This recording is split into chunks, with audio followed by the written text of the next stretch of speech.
Hello guys, in this video I'm going to show you how to set the theme on the StarNote application.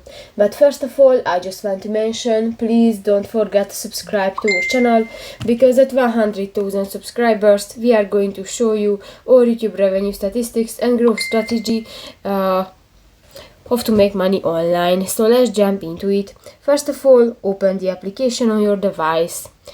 That's the home screen, and you can find the different buttons. You just go to the upper left corner of the home screen, the settings icon, and at the left bar you can find the third option, the theme settings.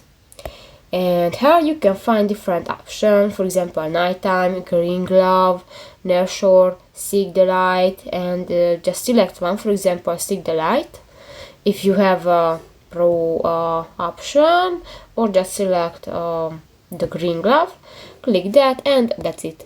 So that's pretty much it for this video, guys. See you in the next one. Bye bye.